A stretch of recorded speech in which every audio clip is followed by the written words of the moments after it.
Easy Sports Talk Show with Ed Smith and Javon Adams. My name is Javon Adams. You can call me Jay or J Love. And that man is Ed Smith. Not only did he play professional baseball, but he also played in the National Football League for that first Super Bowl bound team for the Atlanta Falcons. He's an author. He is a wonderful cook, and he is also a motivational speaker. What is good, my brother? Happy Friday, brother Jay. Made it through another one, man. Yes, indeed. Yes, indeed. And I got a happy Friday for the listeners out there as well. So I'll let y'all know about that in a little bit. But we do this thing 3 times a week, Monday, Wednesday, Friday. Make sure you tell a friend about what we have going on. You can go to easysportstalk.com. That's easysportstalk.com. And you can also subscribe to our YouTube channel. That's at the Easy Sports Talk Show. Got a great show for you. As they say in Baptist churches, we're not going to hold you too long. We're not going to hold you too long. You played professional sports, as I just mentioned in our intro, and I am sure that you played with players that maybe hung around too long. Maybe you could tell that they had a love for the game, or maybe they were just getting paid and they didn't want to lose that check, so they stuck around too long. They continued to hold on when their body was trying to tell them otherwise.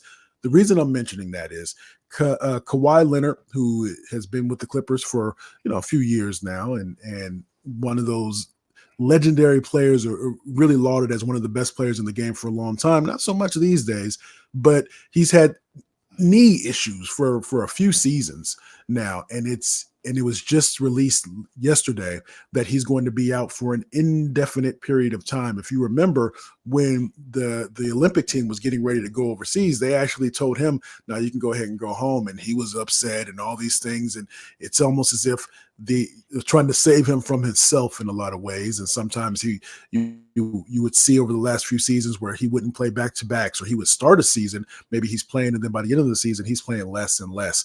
The question I have for you is, and this was posed yesterday, so I wanted to bring this to you, is that should he walk away? And I'm not one to tell somebody to retire, but just one of those, when you're looking at it doesn't seem to be working for you, your body's telling you something different. Maybe it's time for you to walk away, not because you garbage, but because maybe it's just not going to get back on track for you. What would you say to Kawhi, or what's your take on this situation? Only the athlete knows 100% where his body is. And at this point, Jay, we've seen Kawhi miss so many games. And here's the alarming part for me. This is after this latest instance right here, where they don't even give you when they don't give you a time frame. When they say indefinitely means we don't know. It could be 6 weeks. It could be 6 months. The problem for me is this isn't after a long, grueling season and he injured it again, and hey, it might be time to sit him down for a while. This is after an entire off season. They told you, like you said, the Olympics, nah, it's not for you. Go sit down, rest it, get ready for the upcoming season. He did all that, and we're still at the same starting point at the beginning of the year. When you no matter how many you get, like the goal is to get as close to 82 as you can. We know that day for him is long gone, but 40, 50 games, you even like when they're telling you indefinitely in October, that means we might not see you till after the Christmas break. And even then you come back and just get a few games in. It's not like their knee's going to get any better per se. You're going to be dealing with the same issue. To me, this is sit down and have a talk with family and organization. If it's just not, the problem is, bro, in the NBA, all that money's guaranteed. So right off the bat, ownership's like, oh, you told us, what's going on? We just paid you $600 million and this is what we're getting. So they're going to try to talk you into staying, or at least giving them something for their money. The body is telling him something totally different. That knee. And it was funny because my son, we were driving from a football practice yesterday, and he asked me about Kawhi, and he's like, do you think he's a Hall of Famer? And I was like, I started thinking about it. He's missed way too many games for me, at least, to be like, no, one seed as far as when his star was shining, it shined really bright. It did. It's been dim it's too many instances of dim. Yeah, for long periods too. We're not talking about missing Yeah. a few weeks here, a few weeks there. We're talking about entire seasons at this point, or potentially. So at some point, the only person that can tell Kawhi to sit down will be Kawhi, but that it just doesn't look good, Jay. It really doesn't, and I'm sure everybody's going to be disappointed, including management and ownership who gave him all that money. But you can't Ownership, if squeeze. the money is one thing, but when you're opening up a new building, a new Oh arena God, like the Clippers yeah. are, and you just want please just walk up and down the court a couple times, do something, man. And you let Paul we need to George get this go. money back. Yeah, Yeah, you let Paul George go, part of that trio, thinking Kawhi is going to be here to carry, and he's going to be gone. All you got is old James Harden, and that's going he's to gonna be man. putting up shots, that's for sure. Oh my goodness! But yeah, as far as Kawhi, I don't think we miss so much of his prime because he's not that old. It seems like he should be balling still, and we might have seen the best of him a while back. It's not even we just like last year or the year before. I mean, he's been having issues for a while, and I think we might have seen his best days, and it might be time. He might be a guy that just never gets back to that glory because this knee seems like it's a perpetual forever problem. Conversely, Lonzo Ball used to be on my squad, the Lakers.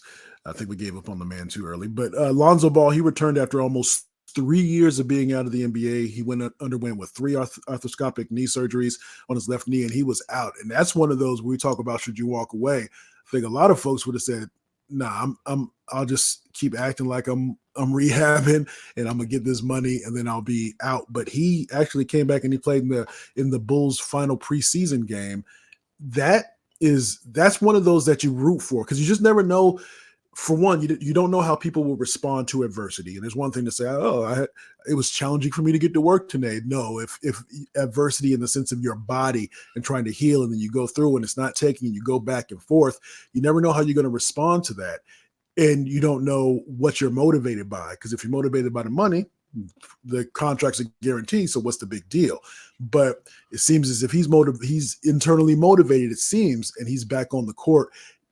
Your thoughts on that? And did you ever experience something like that, whether in your baseball or football, something along there where you had to go through, persevere, and you finally made it back? Well, first thing on Alonzo, I was guilty of not really particularly, and this is all the Ball brothers. I always threw them a little shade, particularly because of their father. I couldn't stand their father, and that was unfair. He is the one who was running his mouth with all the bravado and stuff like that. It seemed like the boys, all they wanted to do was get out in the hoop, whatever the circumstances were. And for Lonzo, this, for me, this is even, I'm like, if I knew the man, if I saw the man, I would actually apologize to him. And I'm actually happy for him getting back on the court, now that I'm seeing more about him than his dad. As far as, his situation, I'm holding my breath, crossing my fingers, everything, because we know that when they start having these microfracture, these exotic surgeries and stuff where they're doing all this crazy stuff and drilling holes and I don't know what his procedures were, but anytime you miss that much time, it's really serious and it could be all taken away again just that quickly. So I'm actually hoping that everything was a success for him. I hope they don't overload him and he gets his career back on schedule. For me, the first taste of I had my first athlete surgery when I was really early in my career, 92. I tore my shoulder up in spring training, played the entire year, kept getting shots of cortisone throughout the season just to make it through the year. By the time the season was over with, I had a consultation with a surgeon in Philly, and they were like, "Oh, it's like shredded lettuce in there." And I remember that first surgery, and my doctor told me, this is what he told me before he put me out, because he's going over everything. He's like, "Look, he's like, I'm gonna try to do this with a scope." He said, "If I can get it with a scope, then you're looking at probably 3 to 6 months. If it's not going good and I got to open you up," he said, "you're looking at a calendar year." And I was so that's the last thing he told me. And this is so early in my career. I hadn't even hit, I think I was like 22 at the time, 21, 22. I had just been traded to the Brewers, that type of thing.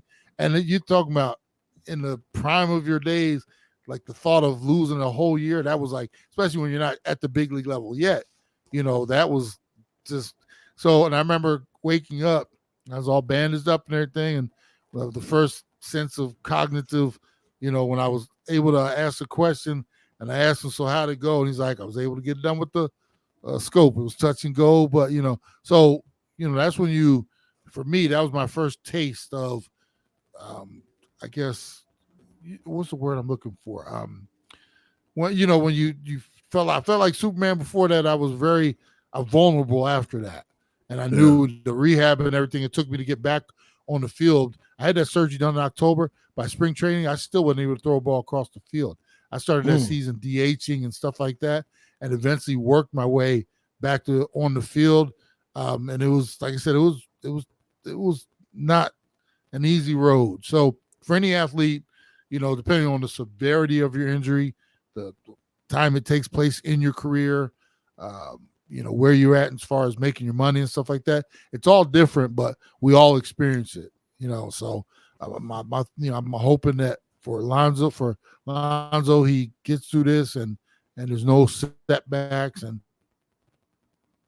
he has a long and fruitful career after this. Because I know what it's like to be on that treadmill trying to get back to where you were at one point. Easy Sports Talk with talk show with Ed Smith and Javon Adams. He's at IMJ. So you're in the throes of the Major League Baseball playoffs.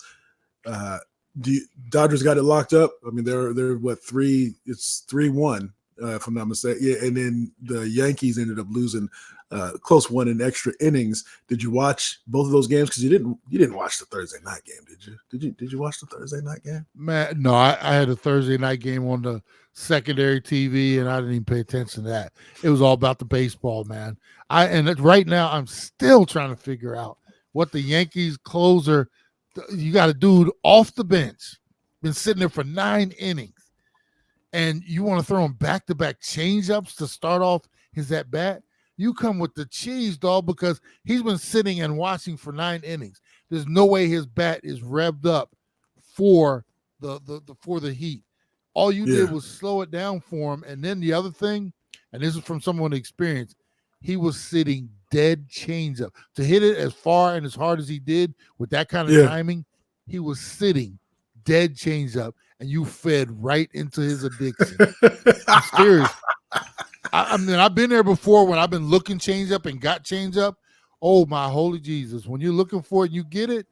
It's a beautiful thing. If he had threw them gas, bro, he'd have probably swung 5 seconds after the ball hit the catcher's mitt. But he fed right into it while you go back-to-back changeups. First, you threw him one so his eyes could see the timing of it. So now he's sitting on it, the second pitch, and instead of coming with the heat, you threw him an identical changeup, and he's sitting and looking for it, and that's what happens, bro. That was and that's what I'm telling you. When I watch, I dissect, and that was like a beautiful thing to watch that, because I've been there before, sitting either dead red or he's going to try to fool me with this little dinky changeup, or he's going to come with the breaking ball, and you're looking for it, and you look like a genius when when a plan comes to fruition like that. And so that saved the Guardians, as far as falling into a 3-0 hole, you're going to hard press to come back. That changes the whole dynamic. Down 2-1 instead of 3-0. As far as Dodgers look like they're feeling themselves right now, they look pretty good. The bats are all woke up. Their pitching looks like where it should be. The only thing I'd worry about for the Dodgers, they close this thing out too early. They might have a bunch of days to sit around and think about it and get cold. Otherwise, they should be locking this one up here directly with the Mets. But both a great series so far. I've enjoyed both of them.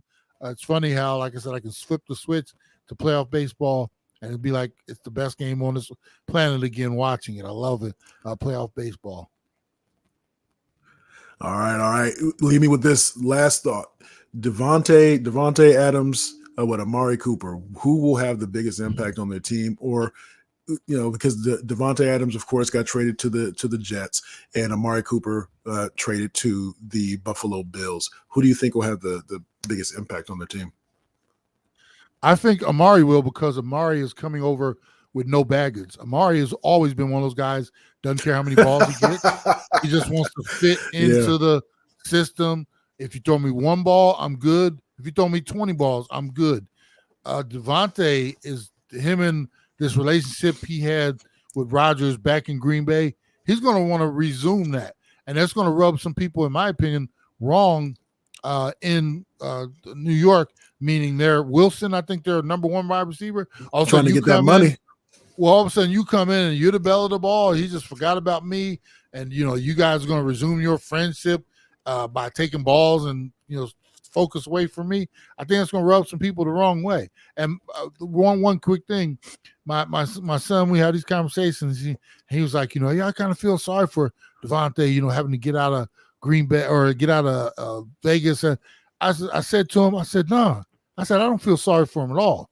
He was the one who worked his way out of Green Bay from the exact same dude he's going back to in New York.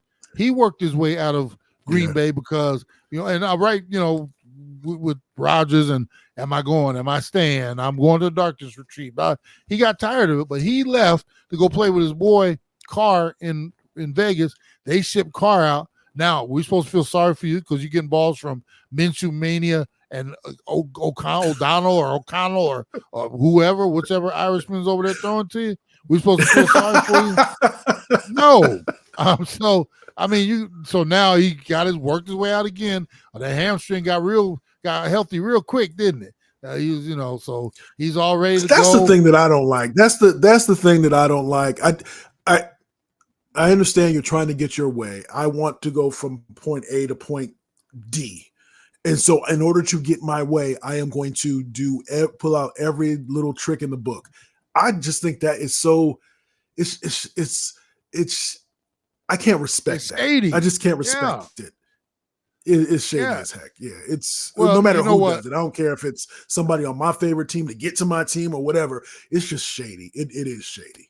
Well, you know what happened too? They watched the film was a few weeks ago, and Pierce made the head coach of Raiders made that statement about people out there making business decisions. Everybody knew one of the people he was talking about was Devante, and Devante didn't like being called out like that. So what's his plan? Well, I got a hamstring, and knowing the whole time all he wanted was to get the heck out of there. As soon as he got out of there, hamstring was going to be feeling 100%. He's right as rain right now, ready to go.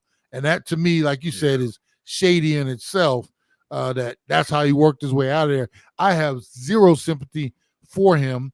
I'm not rooting for the Jets. I'm not rooting for Rodgers. I'm not rooting for Devante. I'm not. They fired Saleh. I'm not rooting for none of them over there. I hope they continue to struggle. And whatever they get, they rightfully earned because the karma will come back and get you, Jay. Watch, he's gonna pull a hamstring in the next few weeks. He's gonna pull one for real. And then you're going to be on the sideline for about 4 to 6 weeks. So see what the Jets get out of this. They're going to get Carmen sitting out there waiting to bite you in the ass right now. We know that. We also know that we do this 3 times a week, Monday, Wednesday, Friday. He's Ed Smith. I'm Javon Adams. Go to easysportstalk.com. And the gift that I have for you today is I got a new project that's out. It's called MC Sessions Volume 1. MC Sessions Volume 1. So go wherever you listen to music, go ahead and check that out. So you can go to, matter of fact, go to jlove.bandcamp.com, jluv.bandcamp.com. You can go and listen to it. You can download it, purchase it, and download it. Wherever you go and listen to your music on your streaming platforms, you can find it there as well. You can also go to javonadams.com, go click on shop, and then you can download it there as well, pay for it and download it. So whether you want to stream it, whether you want to pay for it, all that stuff, it helps. And so MC Sessions, I'll continue to let y'all know about that a little bit over the next few weeks as well. I love when you put the new stuff out, man, because the first thing I do is I go put it on the iPod so I can rock with you while I'm driving. I appreciate it. You gotta let me know what you think about it. I know I've given you kind of the sneak peek on a couple of those. So make sure you go and subscribe to the YouTube channel at The Easy Sports Talk Show, at The Easy Sports Talk Show. And as we always like to say around this time, you can